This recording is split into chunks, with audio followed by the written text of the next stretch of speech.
Olá, boa noite, bom dia para quem está no Brasil, boa noite para quem está na Suíça, bem-vindos à live do número 2 da série, a segunda série, né, do Você Tem Fome de Quê? Eu vou fixar aqui os comentários, só um minutinho de paciência. E o tema de hoje é fome de comer de tudo. Então, só um minutinho. Deixa eu escrever aqui. Quem vai entrando, bem-vindo. Ok, deixa eu fixar ele. Para quem entrar já saber o tema. E quem for assistir depois a gravação, é só pular aqui os primeiros minutinhos, que eu vou dar um tempinho para o pessoal ir entrando também. E aproveitar para falar para vocês, né? As lives agora vão ser fixas, né? Terças e quintas-feiras nesse horário, então às 8h13. Eu tô hoje atrasada, peço mil desculpas, não gosto de me atrasar, moro na Suíça, então isso não vai acontecer com frequência, não se preocupem. Então, 20h13 ou 8h13 da noite no horário europeu, 16h13 no horário do Brasil, terças e quintas-feiras. E estão todos convidados. Os temas da próxima semana ficou como manter a motivação durante o processo de emagrecimento, que foi o tema mais votado dessa semana aqui. E em seguida está ainda em votação agora entre os outros dois temas, que era a alimentação e o Covid, que está chegando uma onda agora grande de novo na Europa, né? Muitos países já entraram em lockdown. E aqui na Suíça ainda está meio um semi-lockdown, mais tranquilo. Vamos ver como é que vai ficar nos próximos dias. E o outro tema que também tinha sido sugerido, que eu coloquei para votação, foi como fazer amizade depois de adultos. Então, vamos esperar até amanhã como é que fica essa votação para decidir os temas da semana que vem. E o tema de hoje, então, é esse que é fome de comer de tudo. Essa é a primeira pergunta que eu escutei sempre quando eu falo, por exemplo, aqui, né, que eu faço esse programa online. As pessoas que me procuram, elas perguntam direto, Ana, mas dá para comer de tudo? E aí a gente tem que tomar cuidado. Primeiro de tudo, tomar cuidado com a pergunta, né? Porque assim, essa é uma pergunta que eu me fazia muito também, né? Eu me perguntava assim, em 2016, na verdade, quando foi a última vez que eu tinha ganhado um pouco mais de peso, que eu tava assim, um pouco acima do peso, né? A última vez foi 2016. E naquela época eu lembro que eu pensava assim, eu não tava assim, muito acima do peso, mas eu não tava feliz. E eu comecei a pensar, eu falava, gente, mas será que não é possível a pessoa comer de tudo e ter um corpo ideal do jeito que quer ter?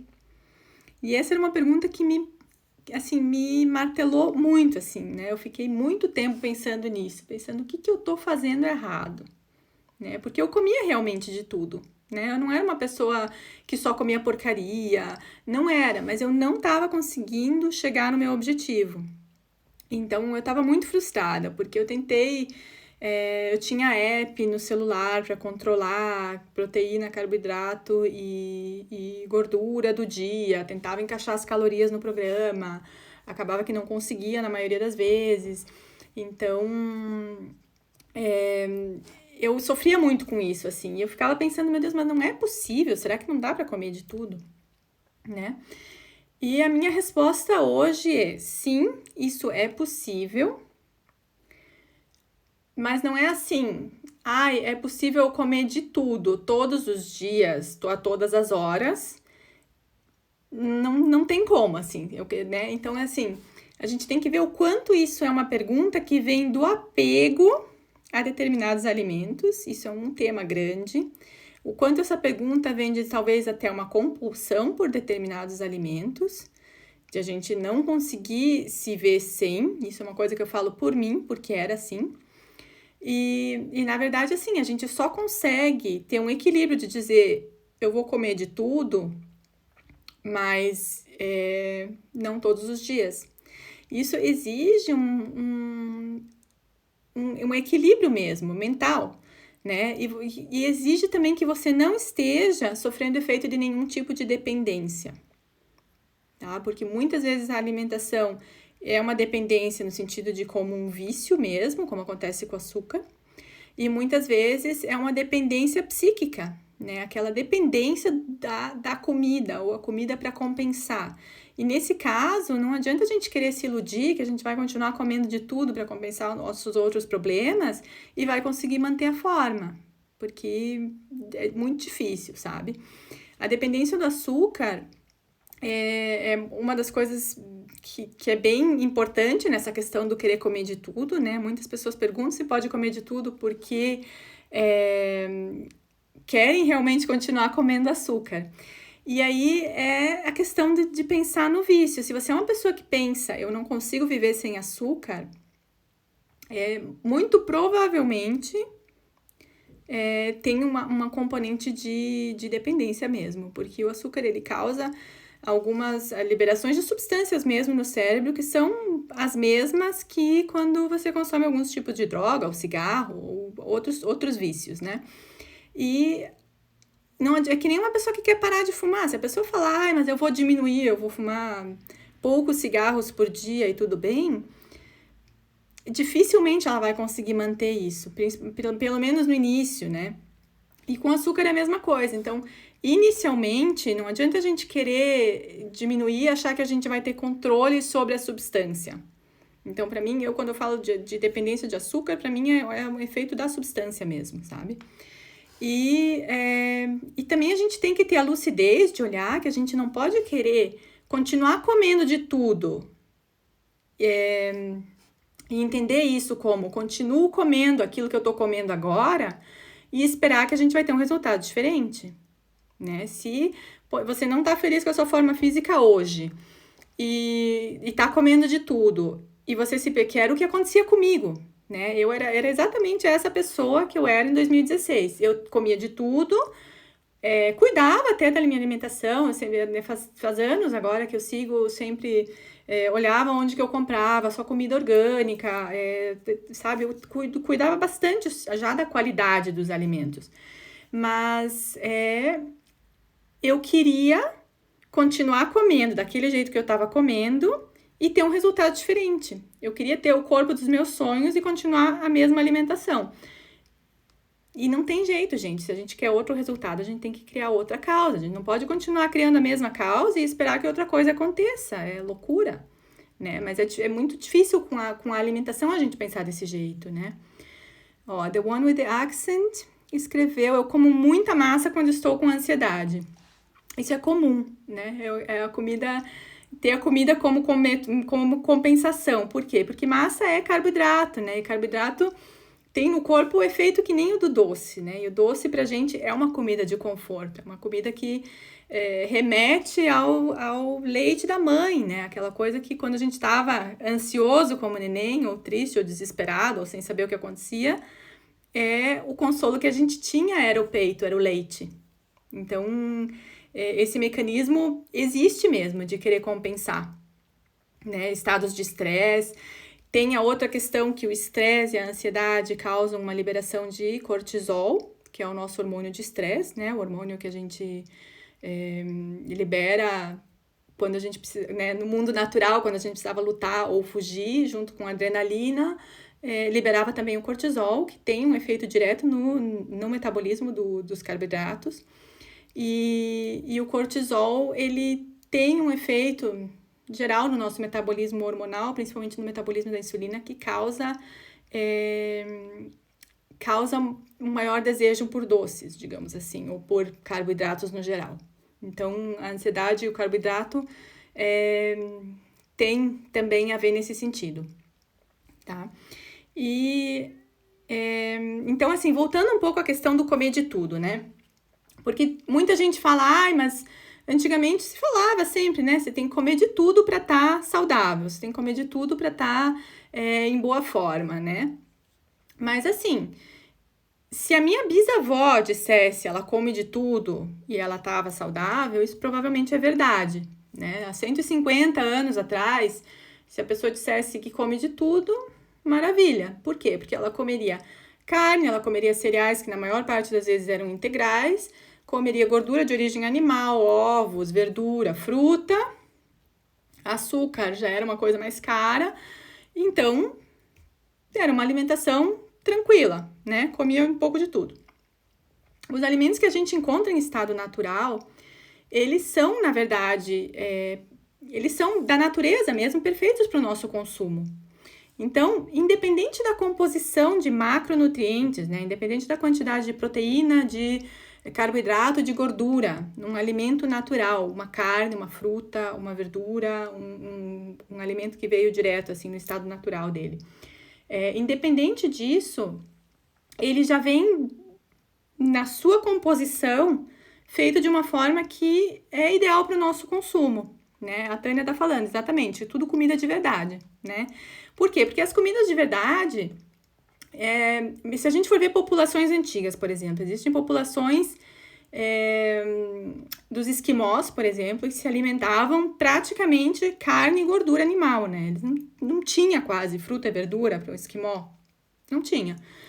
E era uma população extremamente saudável.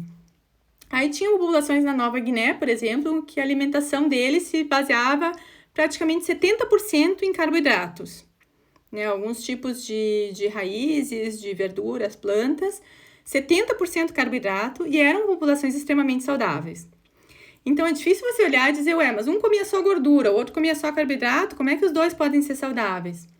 Por quê? Porque eram alimentos no seu estado natural, né?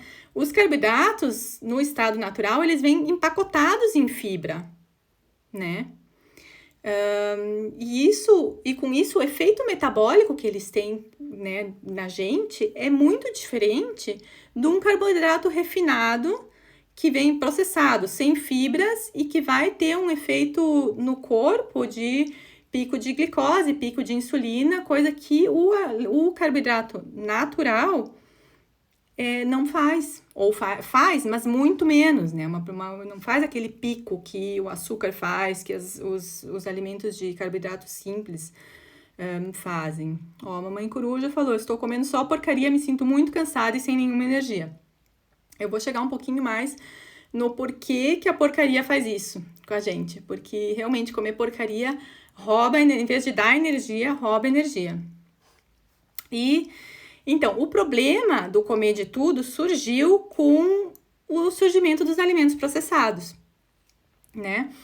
Porque, voltando um pouquinho, né? Eu falei dos carboidratos naturais, as gorduras naturais também. Se você come gorduras naturais, as gorduras de origem animal ou gordura do coco, a gordura do azeite de oliva, por exemplo, que não é um óleo refinado, a manteiga, elas têm uma determinada proporção de ômega 3 e ômega 6 que são adequadas para a nossa saúde.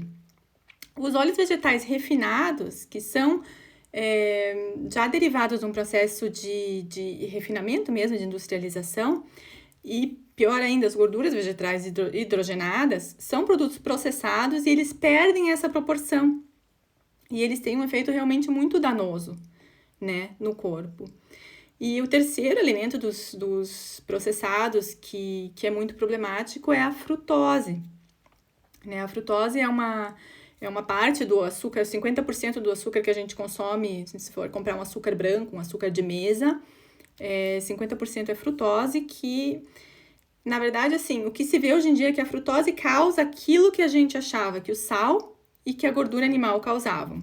Então, gordura no fígado, doença cardiovascular, esses problemas que a gente achava que o colesterol da dieta era o problema, ou o sal da dieta era o problema, na verdade o problema eram os carboidratos simples. Então, a gente se enganou muito, sabe? Eu lembro até, na época que eu era mais criança, a Tânia falou, os óleos refinados são um veneno inflamatório, verdade. E na época que eu era mais criança, assim, eu lembro que era aquela coisa de tipo, Deus me livre, quem que vai comer manteiga para comer margarina? Porque a margarina era considerada mais saudável, e na verdade é exatamente o contrário. A margarina, para mim, o óleo hoje em dia é um alimento que deveria ter sido banido, né? Ninguém deveria consumir margarina, gente. Se você come margarina, pelo amor de Deus, é hoje que se acaba de comer e nunca mais come. Porque, para mim, é uma coisa que deveria ser proibida, né? Um alimento que não, assim, não traz nada além de danos. E o último alimento óleo de coco é ok? A pergunta, óleo de coco é ok. O óleo de coco, ele é extraído sem processo como é que se diz em português? Refinamento? Que estranho que fica. Mas são os dois óleos vegetais que são bons, que são realmente bons, é coco e oliva, né? Azeite e óleo de coco. Eles são extraídos porque ele é praticamente o extrato do coco, entendeu? Não passou por nenhum outro tipo de processo de extração complicado. Então, e são, com essa proporção do ômega 3, do ômega 6, eles são óleos saudáveis. E o último alimento que eu coloquei, assim, para falar, era o trigo, né? E esse também é um alimento que é bem discutível, assim, que a gente é muito apegado, né, culturalmente. Eu não sei vocês, mas eu cresci, assim, pão é uma coisa que em casa todo dia tinha, né? Todo dia tinha o pão, é o pão nosso de cada dia. Então, pão era de manhã, às vezes pra gente era mais de noite também, às vezes de meio-dia também um sanduíche. Então, assim, pão é uma coisa que estava onipresente na alimentação. E depois, claro, massas, né? Eu sou descendente de italiano, então também estava muito presente no dia a dia mesmo. E o que acontece com o pão, com o trigo de hoje? Primeiro de tudo, que o trigo que a gente come hoje, ele não é mais o trigo que surgiu de uma evolução natural, né, da planta do trigo, né? O trigo que a gente come hoje, que a gente compra como farinha hoje, não é um trigo de uma planta natural, original. Ela é uma planta que foi selecionada, digamos, artificialmente, porque foi um processo de seleção que o homem fez, né? Essas plantas foram selecionadas para ter maior produção, para ter menos pestes, menos problemas na plantação, para ser plantado mais perto possível uma da outra, né, para ter bastante produção num espaço pequeno. E elas foram manipuladas ao longo do tempo, até no último período agora, também com questão de geneticamente modificado, de introdução de pesticida já no plantio da semente, né, essas mudanças químicas que foram sendo feitas na constituição da planta. E o que acontece? Acontece que a quantidade de carboidrato, de glúten que contém, né, o trigo mudou, não é mais como era 100 anos atrás, né? E hoje em dia, a gente se sabe que a farinha branca, ela se torna glicose no sangue, açúcar no sangue, mais rápido do que o açúcar mesmo. Isso é uma coisa que quando eu fiquei chocada quando eu descobri isso. Então, de todos os alimentos que existem, o trigo de hoje em dia, ele é o mais eficiente em ser, como é que se diz? Ser absorvido pelo corpo como glicose, né? Mais do que o próprio açúcar. E além disso, tem o efeito do glúten, né? Que a quantidade de glúten foi com o tempo, com essa manipulação das plantações, a manipulação do trigo que foi acontecendo, a quantidade de glúten foi sendo maior. Então, eu não sei se vocês percebem, eu percebo aqui na Europa que a quantidade de pessoas que sofrem de doença celíaca é relativamente alta. A intolerância ao glúten, a intolerância a própria doença celíaca não é uma coisa tão rara, né? Eu vejo porque trabalho no hospital. Então, é muito mais frequente do que há anos atrás. Então, é uma coisa que tem aumentado. A questão a intolerância ao glúten que tem aumentado é um problema do que tem sido feito com esse alimento, né? Ó, the one with the accent, eu sou alérgica ao glúten também. Mamãe Coruja tá chocada, a Tânia não sabia. Exato, a gente sabe pouco, né? O trigo primitivo, o dinkel, ele tem... Eu não consigo te dizer agora Rafaela, se ele tem quanto de glúten. Muito produto sem glúten é feito com o Dinkel. Agora, eu não sei se ele é completamente sem ou não, mas ele tem uma quantidade de glúten muito menor do que o trigo normal, isso sem dúvida. Né? Que é um grão, na Itália até eles chamam de grão antico, né? O grão antigo, que seria a origem do trigo que a gente tem hoje, né? O trigo antigo, o Dinkel. Então ele tem menos glúten. Ó, a mamãe coruja falou, eu tenho psoríase e quando fiz uma dieta zero glúten, zerei as lesões. Então, porque o que o glúten faz? Esse é o ponto que eu tava chegando. O glúten, ele tem um efeito de aumentar a permeabilidade intestinal. Então, o nosso intestino, ele tem uma barreira, né? O alimento passa dentro, as bactérias que a gente tem no intestino estão dentro.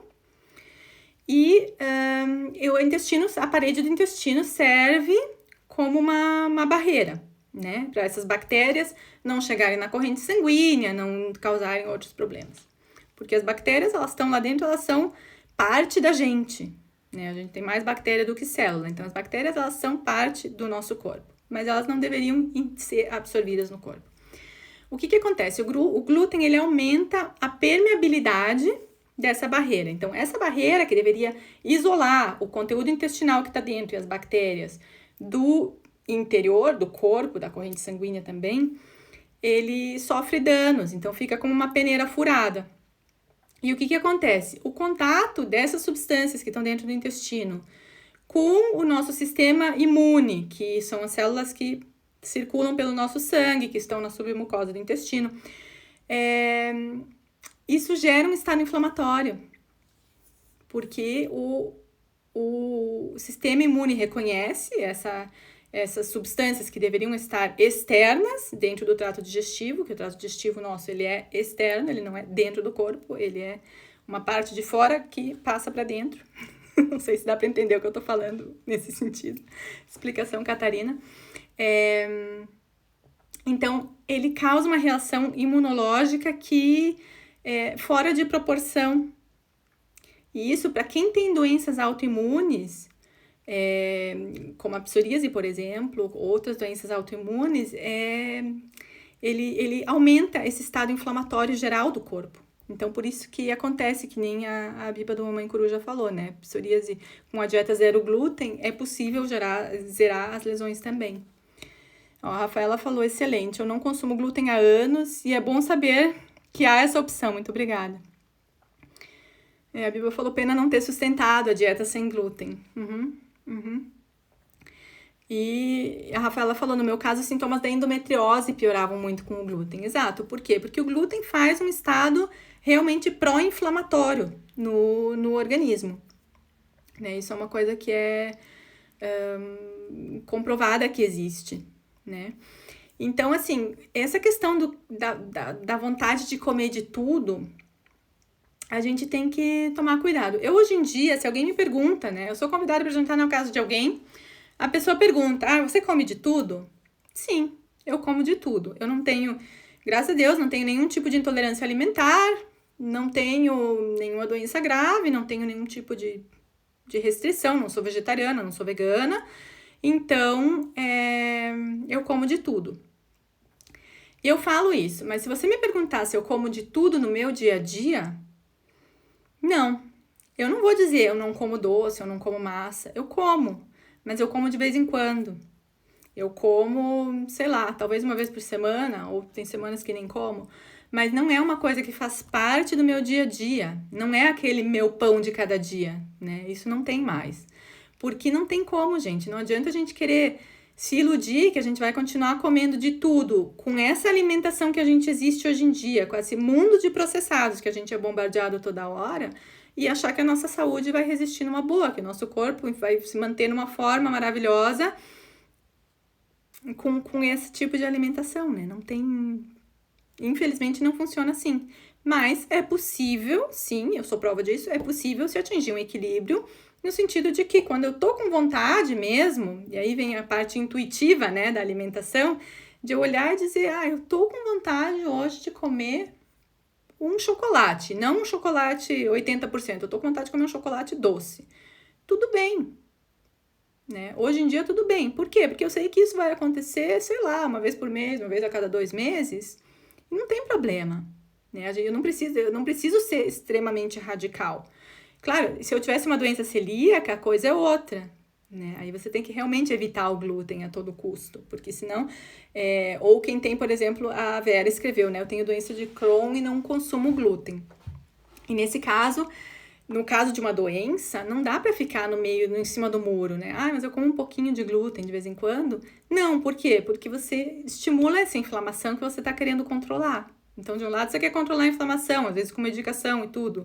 Do outro, você vem com a alimentação e causa um estado pró-inflamatório, fica difícil, né? De atingir um resultado da terapia mesmo, né? Então, a minha resposta é: dá para comer de tudo? Dá, mas se você quer perder peso, por exemplo, se você está insatisfeita, não dá para comer de tudo do jeito que você está comendo agora, né? Foi essa a conclusão que eu cheguei para mim, né? O de tudo que eu comia antes não é igual ao de tudo que eu como hoje, né? Não é a mesma coisa. Eu não sei se vocês têm perguntas, pessoal. Como é que vocês estão de perguntas? Eu tinha tido uma pergunta na caixinha. Deixa eu ver se eu encontro ela de novo. Qual a melhor abordagem para emagrecimento? Então, assim, melhor abordagem para emagrecimento. É uma pergunta que fica difícil responder num geralzão, assim. Para mim, assim, essa questão da comida de verdade é uma questão que não é só de emagrecimento, é uma questão de saúde mesmo, que deveria ser, na minha opinião, de médica, deveria ser uma questão de saúde pública. The One with the Accent me perguntou se eu como carne. Eu como carne. Eu passei uma vez 5 anos sem comer carne, depois eu passei mais quase 2 sem comer carne, e hoje em dia eu como carne. Na minha opinião, é possível ter uma alimentação saudável sem carne, não é uma necessidade absoluta. Eu acho que tem uma questão constitucional também no comer carne. No meu caso, visto pela ótica das terapias mais orientais. Para o meu tipo de constituição, isso é uma coisa que eu sentia também, eu sinto necessidade de comer carne. Eu acho muito louvável não comer, mas pra mim, eu não me senti bem quando eu não comia carne. A Rafaela perguntou, em casa a dieta é plant-based, orgânica e sem glúten. Melhora de vários sintomas para toda a família. Exatamente. Eu acho assim, nesse caso você viu, né? Aqui também a gente tem, a Rafaela, eu sei que ela mora na Suíça, assim como eu, então a gente tem o luxo de poder escolher alimentos orgânicos, porque tem, né, por tudo, tem no supermercado, tem na feira, tem o produtor local, então eu não tenho muita desculpa. Eu acho que quem mora em país de língua alemã não tem muita desculpa para não comer orgânico, né? No Brasil é diferente isso, infelizmente, é mais difícil de encontrar, é mais difícil com questão de regulamentação também. Mas, assim, a gente que mora nesses países não tem muita desculpa, sabe? Se a gente pode reduzir a toxicidade dos alimentos, para mim faz todo sentido. Eu não vejo sentido. Se eu posso escolher entre um alimento no qual foi passado veneno e um no qual não foi, para mim a escolha é clara. A Rafaela falou, não sinto vontade mais, já há 2 anos sem carnes. The One with the Accent, sim, na Holanda também super barato e bom. Exato, então assim, na Europa tem mais essa cultura do orgânico, já está muito mais desenvolvida do que no Brasil. No Brasil tem também, mas a gente sabe que não é tão fácil, né? Não é tão... E a comida no Brasil também, assim, proporcionalmente eu acho cara, né? Tem essa questão do custo também. Aqui, claro, o orgânico custa um pouco mais, mas eu não acho que, assim, pelo que eu vejo, não é um absurdo a mais, e para mim vale a pena, assim, Gente, é o meu corpo, né? O corpo é a coisa mais preciosa que a gente tem, né? Então, se é pra investir em alguma coisa nessa vida... Opa, meu celular vai cair. Desculpem, tô de volta. Se é pra investir em alguma coisa nessa vida, que seja na nossa saúde, que seja no nosso corpo, porque tem a ver com a nossa felicidade, tem a ver com o nosso bem-estar, e quando a gente só percebe quando tá mal, né? Quando tá doente, que fica mal, daí a gente vê o quanto a gente negligencia. Ó, a Tânia falou, em Portugal ainda é caro, mas bem menos que antes. Eu acho que essa cultura vai ser inevitável que chegue, né? Dos orgânicos cada vez mais, porque as pessoas têm tido mais consciência na alimentação. Então, e com relação a plant-based da Rafaela, eu não digo plant-based porque eu como carne, mas mais de 50% do que eu como é... Mais de 50%? Não, bem mais. Quanto por cento do que eu como é de origem vegetal? Olha, pelo menos 3/4 do prato por refeição. Então, né, fora lanche que é fruta, então... também, isso é importante, né? Que a alimentação seja rica em plantas, isso é importante. A Tânia falou, é um investimento, e a Rafaela falou, economiza em farmácia. Exato, porque querer economizar para comprar comida barata e processada, porque comida processada é barata. Você vai economizar aqui para gastar depois com remédio, com médico, e sem contar o custo que não é medido em dinheiro, né? O custo do sofrimento de ter que correr atrás de problema de saúde. O custo que muitas coisas causam dor, realmente, dor física, frustração. A nossa capacidade cognitiva também está vinculada à nossa alimentação, a nossa capacidade de tomar decisões está vinculada com a nossa alimentação. Então, não é só investir e achar que eu estou investindo só no meu corpo bonito, né? Claro, o corpo bonito, maravilha, faz bem, mas a qualidade dos nossos pensamentos, a qualidade da nossa tomada de decisão também muda com a alimentação. Ó, a Larissa falou, eu sinto diferença na qualidade de produtos derivados do leite e farinha na Alemanha em comparação com o Brasil. Não tenho mais sintomas de intolerância alimentar que tinha no Brasil, morando há 3 anos na Alemanha. Eu não sei como é que é a questão do leite no Brasil, mas aqui, controle de qualidade, o quanto de algumas substâncias, né, que aqui são ilegais na Europa, nos Estados Unidos e no Brasil são legais, né, em termos de pesticida, de processamento de alimento, a regulamentação eu acho que no Brasil é muito mais frouxa do que aqui. Então, com certeza, isso faz diferença também. Vocês têm alguma pergunta, pessoal? Tô aqui falando um monte. Como é que tá? Não sei se vocês têm alguma dúvida. Teve uma pergunta que era, a dieta flexível é sustentável? E eu fiquei na dúvida com o termo dieta flexível. Não sei se alguém quer escrever alguma coisa sobre isso. Sobre a dieta flexível. Não sei se a pessoa quer dizer uma dieta no sentido desse sentido que eu falei, de comer um pouquinho de tudo. Ou se tem alguma coisa específica em mente, porque esse termo dieta flexível aqui, pelo menos, eu não ouvi ele ainda. Né? A gente ouve falar de alimentação intuitiva, que também é uma coisa que eu vejo que é possível de se atingir, mas exatamente a alimentação intuitiva também, a gente precisa agir ou desenvolver essa intuição alimentar a partir do momento que a gente não está sob influência de substâncias, né? E para mim, isso que eu falo do açúcar, dos carboidratos simples, é a influência de substância que torna difícil a gente querer ouvir uma intuição, né? Que nem um viciado vai ouvir a intuição dele, ele vai querer consumir o vício. Então, fica complicado. Ó, The One with the Axe, então, bom te ouvir. Obrigada! Vitória, todas as farinhas brancas devem ser evitadas? Olha, menos problemáticas, todas as farinhas de trigo, na minha opinião, na minha experiência, sim. Eu não posso dizer outra coisa. Claro, se você não tem uma doença não tem um problema de doença celíaca, de intolerância ao glúten ou coisa assim, você pode consumir de vez em quando, né? E de vez em quando que eu digo assim, sei lá, uma vez por semana, né? Se você seguir uma alimentação boa no resto do tempo, não é um problema. Mas no dia a dia, eu diria assim para evitar. The one with the accent. Talvez ele queira dizer flexitarian, basicamente plant-based e carne de vez em quando. Talvez. Também existe, né? Porque é uma dieta flexível. Não sei.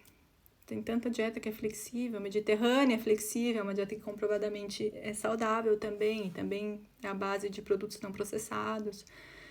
A dieta paleo é flexível e também tem muito relato de que funciona, então não sei direito o que era a dieta flexível, se é sustentável.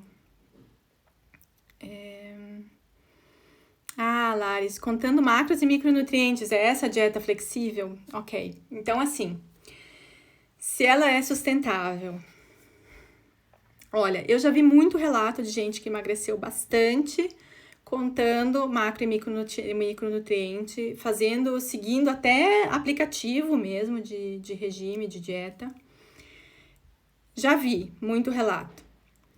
De ver, assim, no dia a dia dos pacientes, dos clientes